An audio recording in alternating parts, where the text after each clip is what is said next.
मैका मैका वो जगह है जहाँ पर लड़कियों की जान बसती है, अपने भाइयों पर भी अपना हक समझती हैं। लेकिन कुछ ऐसे लोग भी हैं, यानी कुछ लड़कियां ऐसी भी होती हैं जो खुद तो मैके को आबाद रखती हैं, लेकिन उनकी ननद अगर अपने मैके आ जाए तो ये बिल्कुल बर्दाश्त से बाहर है और न ही वो अपने भाई पर अपना हक जता सकती है। हाय गाइस, आज मैं इसी टॉपिक की कहानी लेकर आई हूँ जो एक नंद भावज के रिश्ते की कहानी है। पर मैं ये नहीं कह रही कि सभी भावज या नंद ऐसी होती हैं, लेकिन मेरा ये मानना है कि नंद भावज को दो बहनों की तरह रहना चाहिए। क्योंकि कोई लड़की जब शादी होकर दूसरे घर जाती है तो फिर वे अपने हस्बैंड पर अपना ही हक समझती है और उसकी नंद जो इतने सालों से साथ रह रही होती है उसे बिल्कुल पराया कर देती है। पर ऐसा नहीं होना चाहिए। हमारी आज की कहानी मैका ऐसी ही कहानी है जिसमें एक लड़की मैके को अपना समझकर जब घर आती है तो भावज का रवैया उसके साथ अच्छा नहीं था। मुझे उम्मीद है कि आप लोग मेरी कहानी को ज़रूर पसंद करेंगे। कहानी सुनने के लिए प्लीज़ सबसे पहले मेरे चैनल को सब्सक्राइब कर लें और नोटिफिकेशन के लिए बेल आइकन को प्रेस कर लें ताकि आगे आने वाली कहानी का नोटिफिकेशन सबसे पहले आपको मिल सके। मेरी इस कहानी का मकसद किसी की भावनाओं को ठेस पहुंचाना नहीं है। रीना आज सुबह से तैयारियां में लगी ही थी। आसिफ ने उससे पूछा, अरे कितने दिनों के लिए मैके जा रही हो? तो बोली, अरे एक हफ्ते के लिए ही तो जा रही हूँ। आशु सना की दिवाली की छुट्टी है, हफ्ते भर की तो छुट्टी हुई है। 2 साल के बाद वो मैके जा रही थी। घर पर माँ, भाई, भाभी और भाई के 2 बच्चे थे, जो दोनों बच्चे उसके बच्चों के हमउम्र ही थे। आसिम को छुट्टी ना थी और वो दिल्ली से लखनऊ जा रही थी। आसिम उसे समझा रहे थे कि खूब अलर्ट होकर जाना, ट्रेन में काफ़ी हादसे होते रहते हैं। उसे भी अकेले जाने से डर लग रहा था, पर मैके जाने की खुशी ने उसके सारे डर को छूमंतर कर दिया था। दूसरे दिन सुबह 4 बजे के करीब आसिफ उसे स्टेशन छोड़ने गए। उसे ट्रेन पर बिठाया, उससे काफ़ी नसीहतें की। गाड़ी ने स्टेशन छोड़ा दिया था तो वो वापस चले जाते हैं। शाम के 7 बजे पुलिस स्टेशन पर उतरे। हिना ने वहीं स्टेशन पर अपने भाई खालिद को बहुत ढूंढा, पर भाई का कुछ अता पता ना था। हालांकि उसने अपने आने की इत्तला अम्मी और भाई दोनों को ही कर दी थी। नवंबर की हल्की हल्की ठंड थी, इसलिए अंधेरा जल्दी फैल रहा था। फिर उसने अम्मी को वहीं से फ़ोन किया, पर अम्मी का फ़ोन ना मिला तो कुछ देर इधर उधर नजरें दौड़ाने के बाद वो बच्चों को लेकर स्टेशन से बाहर आ गई। बाहर आकर उसने रिक्शा लिया कि घर से स्टेशन से ज़्यादा दूर ना था और फिर दूसरी वो भी इसी शहर की पली बड़ी थी, इसलिए रास्ता भी पहचानती थी। वो रास्ते में सोचती जा रही थी कि घर पहुंचकर भाई भाभी को बातें सुनाएगी कि मैं इतने दिनों के बाद आ रही हूँ और मुझे कोई स्टेशन तक लेने नहीं आया। घर पहुंची तो गेट पर अम्मी खड़ी उसका रास्ता देख रही थी।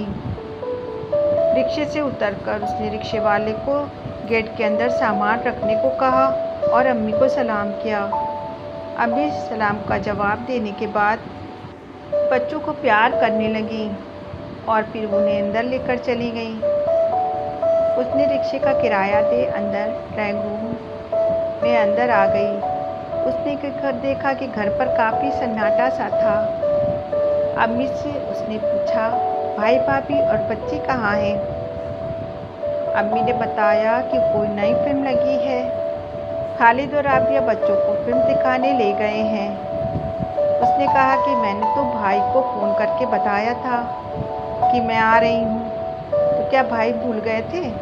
अम्मी कुछ बोली नहीं। उससे कहा, जाओ तुम हाथ मुँह धो लो, मैं तुम्हारे लिए तब तक चाय तैयार कर देती हूँ। उसके मैके आने की खुशी फीकी पड़ गई थी। बाथरूम में जाकर बच्चों को हाथ मुँह धुलाया और खुद भी फ्रेश होकर आई। तब तक अम्मी उसके लिए चाय नाश्ता लेकर आ गई थी। बच्चे चाय नाश्ता करने के बाद टीवी देखने लगे और वो अम्मी के साथ बातों में बिजी हो गई।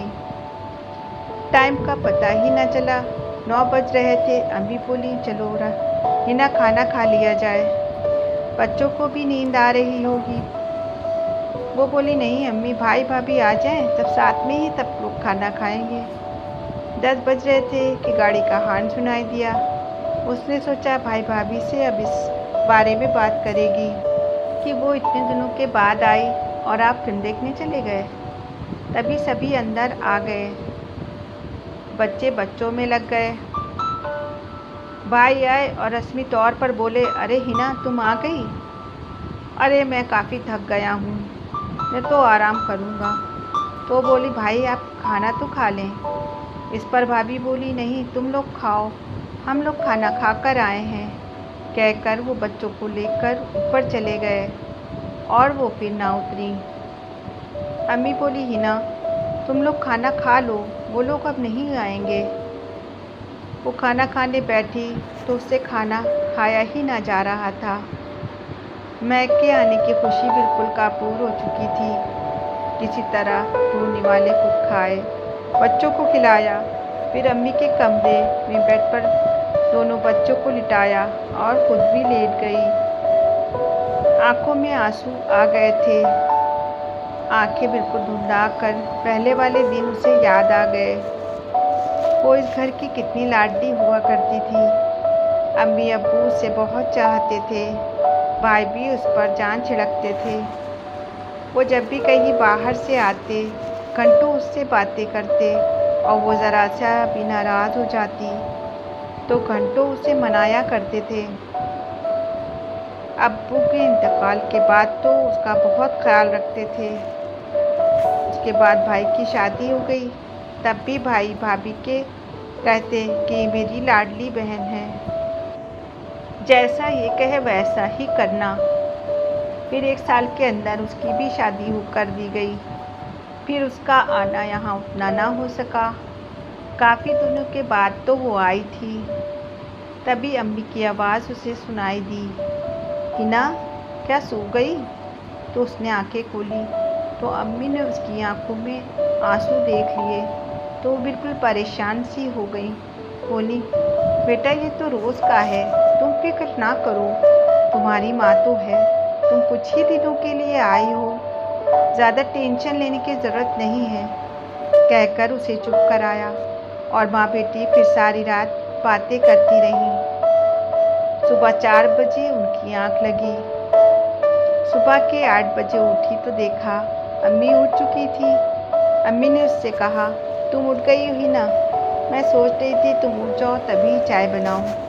उसने कहा, अम्मी आप बैठे, मैं चाय बना कर लाती हूँ।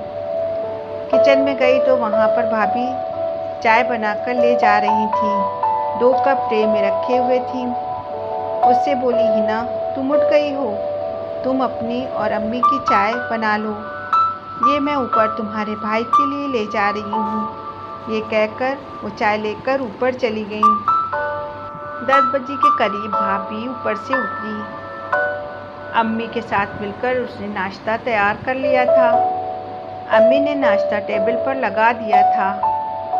भाई के साथ ही भाभी भी नाश्ते के लिए बैठ गईं। वो बिल्कुल तैयार उतरी थी और दोनों बच्चे भी बिल्कुल तैयार थे।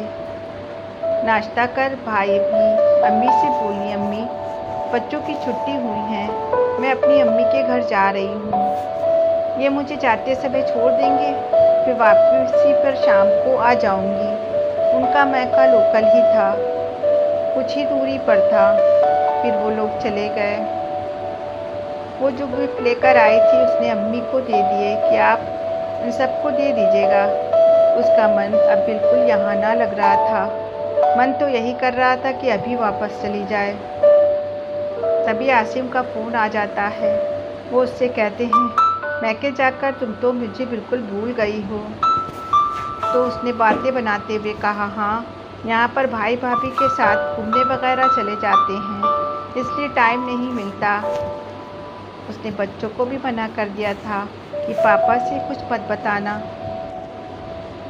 नहीं तो आसिफ क्या कहते, कितनी चाव से मैके गई थी और वहाँ पर ये सलूक, और शायद वो कभी उसे मैके आने ही ना देते। भाभी का रोज़ का मामूल बन गया था। वो रोज़ भाई के साथ सवेरे निकल जाती और रात का खाना मैके से खाकर आती, और भाई भी खाना खाकर ही आते थे। फिर वो अम्मी के साथ खाना खा लेती थी और सोचती, क्या फ़ायदा उनके इंतज़ार का। बच्चों को अपने कज़िन के साथ छुट्टियां बिताने आए थे, उनकी मुलाकात तक ही ना होती थी। रात को वो लोग जब आते थे, आशु सना सो चुके होते थे। सुबह सोकर उठते तो वो लोग अपने ननियाल चले जाते थे। अम्मी को काम करता देख उनका हाथ बटाया करती थी। एक दिन अम्मी उससे बाज़ार लेकर जाती हैं, कहती हैं चलो तुम लोगों को घुमा लाऊं और शॉपिंग वगैरह भी करा लूँ, बच्चे भी घूम लेंगे। वो बच्चों को और उसे कपड़े, खिलौने, मिठाई वगैरह दिलवाती हैं, क्योंकि उसके जाने में अब एक ही दिन बचा था। सुबह उसकी ट्रेन थी।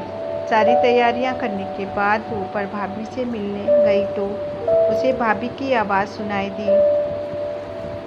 वो फ़ोन पर किसी को बता रही थी कि आजकल नंद रानी घर आई हुई थी, मिलकर पानी तक नहीं पीती हैं, सारा दिन घर के कामों में ही बीत जाता है। अरे खूब शॉपिंग करवाई है और बहुत सारे तोहफे भी दिए हैं। आज महारानी वापस जा रही हैं। उसका सब्र जवाब दे चुका था। उसे बहुत गुस्सा आ रहा था। उसने कहा, भाभी आप झूठ क्यों बोल रही हैं? आपने मेरे साथ क्या किया? कौन सा मेरा काम किया? रोज़ तो अपने मैके चली जाती थी। आपकी भाभियाँ क्या आपको देखकर चिढ़ती ना थी? और कौन सी मुझे शॉपिंग करवाई? भाभी हक्का बक्का उसका मुंह देखती रह गई। भाई भी वहीं बैठे थे, उन्होंने भी सब सुना। भाभी को बातें सुना उसका ने दिल की सारी भारी भड़ास निकाल दी और उसका मन कुछ हल्का सा हो गया था। और वो बोली, आप ये ना समझें कि सब करने से मैं अपना मायका छोड़ दूँगी। हरगिज़ नहीं, मैं अपने मैके आना कभी ना छोड़ूंगी। यहाँ पर प्यार करने वाली मेरी माँ है, भाई है। कहकर वो नीचे उतर आई थी। उसने अम्मी से कहा कि टैक्सी वाले को कॉल कर दीजिए। तभी देखा भाई ऊपर से तैयार होकर उतर रहे थे। वो उससे बोले, नहीं टैक्सी की ज़रूरत नहीं है, चलो मैं तुम्हें स्टेशन छोड़ आता हूँ। शायद उसकी बातों से उन्हें भी अक्ल आ गई थी। उन्होंने उसके सिर पर हाथ रखा, बच्चों को पैसे दिए और कहा कि हिना आती रहना। फिर अम्मी को अल्लाह हाफिज़ कह वो गाड़ी में बैठ गई। अब उसके दिल में एक सुकून सा था। मैके से तो लड़कियों का मान होता है, और वो मैके आकर उसने कोई गलती ना की थी। आपको हमारी कहानी कैसी लगी कमेंट सेक्शन में लिखकर ज़रूर बताएं। मैका।